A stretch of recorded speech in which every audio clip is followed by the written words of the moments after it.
તમને તમારી આસ્થાથી ભટકાવે, એ તમને ભ્રષ્ટ કરે છે. વાહ. એ કોઈ પણ લોજિક હોય જગતનું, કોઈ પણ વિજ્ઞાન હોય, જો એ તમને તમારી આસ્થાથી દૂર કરે છે તો એ તમને ભ્રષ્ટ કરે છે. વાહ. કારણ કે આપણે આસ્થાના આધારે ટકેલા છીએ. આપણા દરેકના જીવનમાં એક એવી ફિલોસોફિકલ અને એક એવી ધાર્મિક માન્યતા હોવી જરૂરી છે જેના આધારે આપણે જીવનના દુઃખનો સામનો કરી શકીએ. વાહ. ફિલોસોફિકલ નહીં હોય તો પણ ચાલશે, પણ આ ધાર્મિક માન્યતા હોવી જોઈએ. અને એ ધાર્મિક માન્યતા એટલે કૃષ્ણ. પણ હું ત્યાં અટકીશ નહીં. એમણે શું કહ્યું છે કે તર્કનો આધાર લઈને, શ્લોકમાં એવું છે કે તર્કનો આધાર લઈને જો કોઈ તમને એવું કહે કે કૃષ્ણ નથી અથવા કૃષ્ણનું અસ્તિત્વ નથી કે કૃષ્ણ જેવું કોઈ તત્વ નથી, તો એમને ન સાંભળવા. તમારે તમારી શ્રદ્ધા આસ્થા પર અડગ રહેવું, એ પકડી રાખવી. વાહ. કારણ કે લોકો તર્કનો આધાર લઈને, વિજ્ઞાનનો આધાર લઈને ઘણું બધું કહેશે, પણ જે વસ્તુ દેખાતી નથી કે સમજાતી નથી એ ખોટી છે કે અયોગ્ય છે એવું માનવાને કોઈ કારણ નથી. તમને નથી સમજાતું, અમારા કૃષ્ણ તમને નથી સમજાતા. બિલકુલ. અમને દેખાય છે. હા, તમને સમજાતા નથી, અમને દેખાય છે. અમે તો હૃદયમાં લઈને ફરીએ છીએ. તો જ્યારે પણ કોઈ એવું કહે ને કે બહુ ચિંતા રહે છે, બહુ મન બહુ ટેન્શનમાં રહે છે, અને ત્યારે હું હંમેશા એમને કહેતો હોઉં છું કે વધુ પડતા ડર, ચિંતા અને અસલામતીનું કારણ આ કૃષ્ણ સાથેનું ડિસ્કનેક્શન છે. તમે એનાથી બહુ દૂર થઈ ગયા છો, બહુ વિમુખ થઈ ગયા છો. કારણ કે જ્યારે આપણે આપણી જાતને વધારે મહત્વ આપવા લાગીએ ને ત્યારે આપણે આ બ્રહ્માંડની ઉર્જાથી વિમુખ થતા જઈએ. આપણે એવું સમજવા લાગીએ કે બધું જ આપણા કંટ્રોલમાં છે.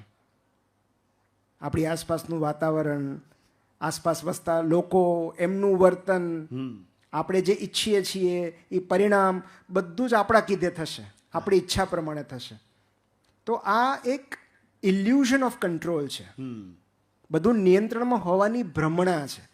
અને નિયંત્રણ હોવાની ભ્રમણામાંથી ઉદ્વેગ, અશાંતિ, બેચેની અને ચિંતા જન્મે છે, અસલામતી જન્મે છે.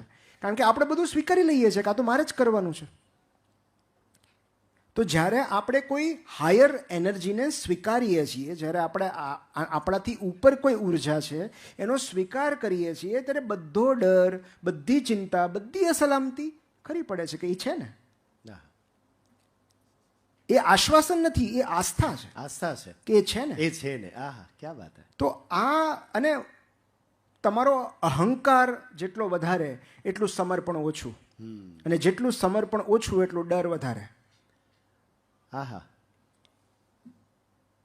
તો એ સમર્પણ માટે અહંકારનું ખરવું જરૂરી છે. અને એટલે જ આ બધી મથામણ છે કે દરેક વસ્તુમાં. અને એટલે જ કૃષ્ણે કીધું છે ને કે તમે કરતા ભાવ છોડી દો. કરતા ભાવ હશે ને ત્યાં સુધી તમે હેરાન થશો. બિલકુલ. કરતા ભાવ છોડી દો. તમે કરીને એ કામમાંથી મુક્ત થઈ જાઓ, પછી બધું મારા પર છોડી દો. ક્યાં વાત. એનું ફળ મળે ન મળે, ક્યારે મળે, મારા પર છોડી દો. તમે ત્યાં બેસી ન રહો. તમારું કામ પૂરું થઈ ગયું, એ કરતા ભાવ છોડીને ત્યાંથી નીકળી જાઓ, તો જ એ પવિત્ર કામ થશે. અને એટલે એક બહુ સરસ પુસ્તક છે, the universe has your back. એટલે કે આ બ્રહ્માંડ તમારી સાથે છે. તમે જો જાણી જોઈને તમારો વિનાશ નથી નોતરતા તો તમને દરેક સાહસમાં યુનિવર્સ કામ કરશે જ. અને આપણે એટલે જ કહીએ છીએ ને, ફોર્ચ્યુન ફેવર્સ ધ બ્રેવ. તો આ બ્રહ્માંડની ઉર્જા શક્તિશાળી લોકોની, સાહસવીરની સાથે છે. બરાબર. તો આ તો મેં પુસ્તકનો ઉલ્લેખ કર્યો. બાકી આપણે એવી સંસ્કૃતિમાં છીએ કે જ્યાં આપણે તો બાળપણમાં કૃષ્ણ ભગવાને મોઢું ખોલીને બતાવી દીધું હતું કે બ્રહ્માંડ આપણી અંદર છે. વાહ. We are the universe, we are the part of the universe. Exact. અને હું ઘણીવાર જોતો હોઉં કે આપણે જંગલમાં જઈએ ને ત્યારે સૌથી સુંદર ફૂલો જંગલમાં ખીલેલા હોય. આપણને એમ થાય કે અહીંયા આ વગડામાં કોણ જોવા આવવાનું છે? એની સુગંધ માણવા માટે, એના ફોટા પાડવા માટે કોણ આવવાનું છે? ખાલી ભમરા આવતા હોય. બરાબર. ક્યાં વાત. તો આપણને એમ થાય કે જંગલમાં આવા દૂર જગ્યાએ આટલા સુંદર એવા સરસ મજાના રંગો હોય યુનિફોર્મ, કે એક જ જગ્યાએ રંગ પૂરો થાય ને ત્યાંથી નવો રંગ શરૂ થાય અને બધી પાંખડીઓમાં સરસ મજાનો રંગ હોય. તો એ ફૂલોમાં રંગ કોણે પૂર્યો હશે? એ ફૂલોમાં જેણે રંગ પૂર્યો હશે, જેણે મગફળીના દાણામાં શીંગ મૂકી હશે, એને આપણો વિચાર નહીં કર્યો હોય. ક્યાં વાત હે, ક્યાં વાત હે. જેણે પરાગનયનની ઘટના માટે, એટલી સૂક્ષ્મ ઘટના માટે પતંગિયા, ભમરા એ બનાવે એની રચના કરી હશે, એને આપણો વિચાર નહીં કર્યો હોય. અરે, તો આ યુનિવર્સલ ઇન્ટેલિજન્સમાં આધાર રાખવાનો. તમે કૃષ્ણ કહો, શિવ કહો, કોસ્મિક કોન્શિયસને જે નામ આપો એ, પણ કોઈ એક હાયર એનર્જીના શરણે જ્યારે આપણે થઈએ છીએ ત્યારે બધો ડર, ચિંતા, અસલામતી ખરી પડે છે. સંપૂર્ણપણે એના થઈ જવું. તો એટલે આ ઈ આધાર, આ જીવન જીવવા માટે તમે કોઈ વ્યક્તિ પાસેથી આસ્થા છીનવી લો, એ નહીં જીવન જીવી શકે. હા કેટલા બધાના જીવવાનો આધાર એમની આસ્થા છે. હા, શ્રી કૃષ્ણ છે કે મારો કાનો છે ને વાહ. એ સંભાળી લેશે. તો જેવી એની મરજી, આ આધ્યાત્મનો સૌથી ઉચ્ચ તબક્કો છે. હા હા, જેવી એની મરજી. જેવી એની મરજી. અને આ કોઈ કેટલા બધા વડીલો એવા મેં જોયા છે કે જેમણે કોઈ એવા પુસ્તકો વાંચ્યા ન હોય, હા, ઇવન નિશાળે પણ ન ગયા હોય, હા. કોઈ સાહિત્યના કે આધ્યાત્મના પુસ્તકો, પણ એમનામાં આ સમજણ હોય કે જેવી એની મરજી, એ સ્વીકાર એમનામાં હોય. કારણ કે એમનામાં શરણાગતિ હોય, સમર્પણ હોય. જેવી એની મરજી છે ને, કાળિયો ઠાકર જે કરશે. હા હા હા. તો ઠાકર કરે ઈ આવું તો ટ્રકની પાછળ લખેલું હોય છે, હાજી, ઠાકર કરે એ ઠીક. ઠાકર કરે ઈ ઠીક. તો જો એક ટ્રક ડ્રાઈવરને એ ખબર હોય તો આપણને તો હોવી જ જોઈએ ને. ક્યાં વાત હે. તો એ એટલે જ કહેવાય છે કે શિક્ષણના આસ્થાને કંઈ લાગતું વળગતું નથી. નથી. તમે ગમે એટલું ભણી લો, લોકોને ઉદ્વેગમાં, અજંપામાં મેં જીવતા જોયા છે. અને જેની પાસે કશું જ જ્ઞાન નથી, એવો નિશ્ચિંત થઈને સૂતો હોય છે કે કાળિયો ઠાકર છે ને, આટલા બધાનું આપણું નહીં જોવે. આ આસ્થા બહુ જરૂરી છે. ક્યાં વાત. અને એટલે આ આસ્થા આપણને જીવન સાથે જોડી રાખે છે. આજની આ વાતના છેલ્લા શ્લોક તરફ આગળ વધતા પહેલા એક વાત, કે ભગવદ્ ગીતાને આપણે સાંભળી છે, જ્યારે સમજશું ત્યારે એ સમજાશે. અને એ શિક્ષાપત્રીમાં પણ કેટલું સારી રીતે કહેલું છે કે કર્મ કર, ફળની આશા ન રાખ. ત્યાં હવે આપણે અટકી જઈએ છીએ, એમ કે ફળની આશા ન રાખીએ તો હવે શું કરીએ, કર્મ કરી લીધું, હવે શું કરવું એમ. તો ત્યાં એક જ શબ્દ આવે છે જે આપણે કરવાનું છે, કે કર્મ કર, ફળની આશા ન રાખ. તો શું રાખ? વિશ્વાસ રાખ. વિશ્વાસ રાખી દે, હવે જે ઠાકર કરે એ ઠીક. ઠાકર કરે ઠીક. હવે છેલ્લા શ્લોક તરફ આગળ વધતા પહેલા મારે એ કહેવું છે કે 200 વર્ષ પહેલા જ્યારે શિક્ષાપત્રીનું અવતરણ થયું, એ સમયની પરિસ્થિતિઓ કેટલી સાહેબ અઘરી હશે. અત્યારે આપણને કેટલું સહેલું છે, કોઈ વાત ક્યાંક પહોંચાડવી છે તો આપણી પાસે સાધનો છે, આપણે જાતે ક્યાંય જવું છે તો વાહનો છે, ઝડપથી જઈ શકાય છે. એ સમયે ભગવાન શ્રી સ્વામિનારાયણ એ ધર્મની વાત લઈને લોકો સુધી જ્યારે પહોંચ્યા હશે, અને ત્યારે તો ચાલતું પણ બધું કેવું હતું, એ સમાજમાં પરિસ્થિતિઓ બહુ ખરાબ હતી. અને એના પછી મને સંતોના એ વિચાર આવે કે સંતો એ પરિસ્થિતિમાં ભગવાન સ્વામિનારાયણના વિચારો લઈને જ્યારે જતા હશે ત્યારે લોકો સામે પ્રસ્તુત થવું, એના માટે કેટલી બધી મહેનત એ આખી લાગી હશે. ત્યારે જઈ અને આજે આપણે એ જે સંતોના વિચાર છે, એ વિચારોને લઈને આપણે જીવી શકીએ છીએ. એ કઠોર જે પરિસ્થિતિ એમની છે એને જો એકવાર આપણે સમજી જશું તો પણ સમજાશે કે આ દરેક શ્લોક કેટલો મહત્વનો છે. બિલકુલ બિલકુલ. અને હવે આજના છેલ્લા શ્લોકની મારે જ્યારે વાત કરવી છે, એમાં એવું કહે છે કે શ્લોક નંબર 23, દ્રષ્ટવા શિવાલયાદિની દેવાઘારિણી વર્તમની પ્રણમ્યમ તાની તદેવ દર્શનમ કાર્યમાદરાત.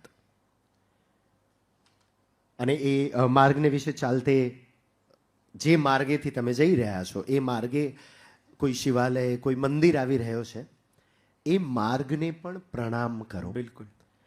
અને એની સાથે સાથેની એક વાત કેટલી સરસ મજાની કહી છે કે આપણે સૌ જાણીએ છીએ કે આપણા સૌનું હૃદય પણ મંદિર છે. બિલકુલ. જેમાં એ ભગવાન બિરાજમાન છે. તો એ માર્ગને જો આપણે પ્રણામ કરતા હોઈએ તો એ હૃદય ધરાવનાર સામે વ્યક્તિ હોય એને પણ પ્રણામ કરો, એને પણ તમે એ સારું વિશ કરો. તમે જય સ્વામિનારાયણ કહો, જય શ્રી કૃષ્ણ કહો, જે તમારી આસ્થા છે એ કહો. આ વાત કેટલી સરસ છે કે જે માર્ગે દેવાલય આવે છે એ માર્ગને પણ પ્રણામ કરવું એ તમારી ફરજ છે. જી, ત્યાં સુધી પહોંચે છે. બિલકુલ બિલકુલ પહોંચે છે. એ આજની આ છેલ્લા શ્લોકની વાતને આપ સમપમાં લેશો. મને છે ને, હું નાનો હતો ને ત્યારે મારી મમ્મીનું એક લક્ષણ, એની એક ટેવ મને યાદ છે. સૂતા પહેલાં છે ને મમ્મી ઊભી થાય અને આમ બેડ પરથી જ આમ પગે લાગે. રૂમના કોઈ રેન્ડમ કોર્નરને પગે લાગે, ક્યારેક કબાટ સામે જોઈને પગે લાગે, ક્યારેક શેલ્ફ સામે જોઈને પગે લાગે. એટલે હું કહું કે તું કોને પગે લાગે છે? તો કે હું ઈશ્વરને પગે લાગું છું. તો મેં કીધું ક્યાં છે? તો મને કે ક્યાં નથી. આહા, ક્યાં વાત હે, ક્યાં વાત હે. ક્યાં નથી? ઈશ્વર બધે છે. જો આપણે મંદિર તો આપણી આસ્થાનું ઘન સ્વરૂપ છે, પણ આપણી આસ્થા ચૈતન્ય સ્વરૂપે પણ આપણી આજુબાજુ છે. અત્યારે મારી અંદર પણ જે ધબકે છે એ ઈશ્વર છે, તમારી અંદર જે ધબકે છે એ પણ ઈશ્વર છે. તો જ્યારે આપણે કોઈને નમન કરીએ છીએ ત્યારે આપણે ઈશ્વરને નમન કરીએ છીએ. એની અંદર રહેલી પ્રાણ ઉર્જાને, એની અંદર રહેલા પ્રાણને આપણે નમન કરીએ છીએ. અને એટલે આ દેવાલય રસ્તામાં જે આવે એમને નમન કરવાની વાત બે હેતુથી છે. એક તો તમને એ રિમાઇન્ડર આપે છે કે તમે કોઈકની શરણે છો, સો ડોન્ટ વરી. હા, છે કોઈક બેઠું છે. જી, ઓલું બાળક રમતા રમતા વચ્ચે મમ્મી છે કે નહીં જોઈ લે ને, કે મમ્મી બેઠી છે કે નહીં, પછી પાછું રમવા માંડે. બસ આ એ જ વાત છે. ક્યાં વાત હે. વાહ. કે છે ને મંદિરમાં, બસ પગે લાગી લો, બસ બાકી પછી તમે રમવા માંડો, તમે તમારું કામ કરો. He is there to take care. અને બીજું, વારંવાર નમન કરવાથી આપણો અહંકાર ઓગળે છે. બહુ મોટી વાત. એ બહુ જરૂરી છે, એ કસરત છે. કે વડીલોને પગે લાગો. એટલે આ છે ને, મારા દાદા એવું કહેતા કે વિદ્યા વિનયથી શોભે છે. તમે કેટલાક લોકો પાસે જ્ઞાન હોય છે પણ સમજણ નથી હોતી. અને જે જ્ઞાનથી ઘમંડ આવે ને, એવા જ્ઞાન લેવા કરતાં અજ્ઞાની રહેવું સારું. વાહ. એની કરતાં સારું છે તમે અજ્ઞાની છો, કઈ વાંધો નહીં, વિનમ્ર તો છો. જ્ઞાન લીધા પછીનો અહંકાર કામનો જ નહીં. તો દરેક જ્ઞાન સાથે થોડું ઘમંડ આવે છે, અને એ ઘમંડને સાચવવાની જવાબદારી વ્યક્તિની છે. કે એને કઈ રીતે આટલું બધું ભણ્યા પછી, આટલું બધું શીખ્યા પછી પણ કઈ રીતે વિનમ્ર રહી શકાય, એની માટે પગે લાગવું જરૂરી છે. વાહ વાહ. ઈશ્વરને, વડીલોને, માતાને, ગુરુજનોને, જેથી કરીને તમને એ ખ્યાલ રહે કે આપણી આસપાસ બધે એક ડિવાઇન એનર્જી રહેલી છે, એક દેવીય ઉર્જા છે, જે તમારામાં પણ છે. બાકી તો આપણે કોઈ ફંક્શન જ ન કરી શકીએ ને. આપણે કામ કરી રહ્યા છીએ, ડેડ બોડી અને લિવિંગ બિંગ વચ્ચે ઉર્જાનો તો તફાવત છે. આહા, ક્યાં વાત હે. બાકી તો હાથ પગ બધું એનામાંય છે, એ જ રહે છે, એનું એ જ છે. એ ઉર્જા ફક્ત જતી રહે. ખાલી હૃદય નથી ધબકતું, એ જે ઉર્જા છે ચાલી ગઈ છે, પ્રાણ ચાલ્યા ગયા છે. તો એ પ્રાણને નમન છે. અને આપણે કહીએ ને એનામાં પ્રાણ પૂર્યા, તો એ પ્રાણ શું છે?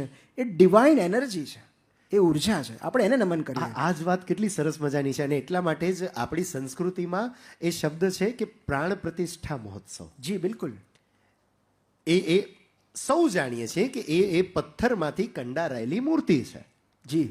પણ પછી જ્યારે એનામાં પ્રાણ પ્રતિષ્ઠા થાય છે, આપણે માનીએ છીએ કે એ દેવનું એમાં આગમન થયું છે, અને પછી આપણે એને નમન કરીએ. અને તમે જોજો, કોઈ પણ આવું જે ધાર્મિક સ્થળ હોય, મને યાદ છે પહેલી વાર હું પુણે 3 વર્ષ હતો, અને પહેલી વાર અમે સાંઈ બાબા શિરડી ગયા. અને એ ચમત્કારિક અનુભવ હું ક્યારેય ભૂલી નહીં શકું. અમે લાઈનમાં ઊભા હતા, અને એ જે પૂજારી હતા ને એ બધાને આમ ધક્કો મારે, જલ્દી જલ્દી જાઓ, કારણ કે બધા. અને હું ને મારા વાઈફ, અમે બંને થોડોક ઉતાવળે, અમે પણ દર્શન કરીને, તો અમને રોક્યા, તમે બે અહીંયા આવો, નજીક આવો. અમને નજીક બોલાવ્યા, અહીંથી બરાબર દેખાશે, તમે દર્શન કરી લો સામેથી. અને એ જ સ્થળ પર હું ધ્રુસકે રડી પડ્યો, કારણ કે એ એટલું ત્યાંના વાઇબ્સ, તમે કોઈ જગ્યાની મુલાકાત લો ને, ત્યાંના સ્પંદનો તમે પરખી શકો કે અહીંના વાઇબ્સ જ અલગ છે. બિલકુલ. અહીંયા આવ્યા પછી એક અલગ જ શાંતિનો અનુભવ થાય છે. એ આ પ્રાણ પ્રતિષ્ઠા છે, એ પ્રાણ છે. ત્યાં ઈશ્વર શ્વસે છે. અને એટલે જ મંદિરમાં આપણે જઈએ તો એટલી વાર તો શાંતિ, તોય લોકોના ફોન ત્યાંય રણકતા હોય છે. આઈડિયલી મંદિર એટલે જવાનું છે કે તમે 10 મિનિટ તો 10 મિનિટ શાંતિથી બેસો. તે સૂચના લખવી પડે છે કે ફોન સાયલેન્ટ રાખો તમારા.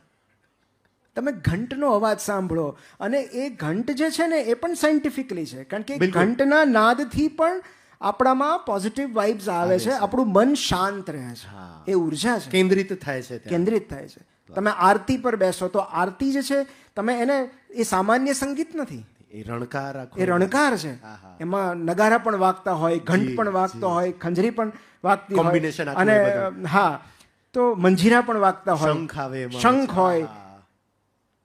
તો કેટલું ધન્ય વાતાવરણ હોય, ભવ્ય વાતાવરણ હોય, તમને ત્યાં સાક્ષાત ધન્યતા અનુભવાય. અનુભવાય.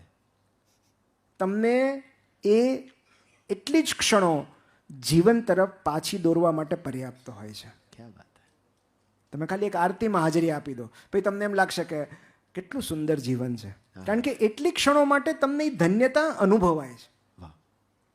એ ધન્યતાના અનુભવ આપણે આમનામ નથી કરી શકતા. તમે આમનામ કરી શકો તો સારામાં સારું, પણ આમનામ નથી કરી શકતા તો તમને એક સુંદર જગ્યા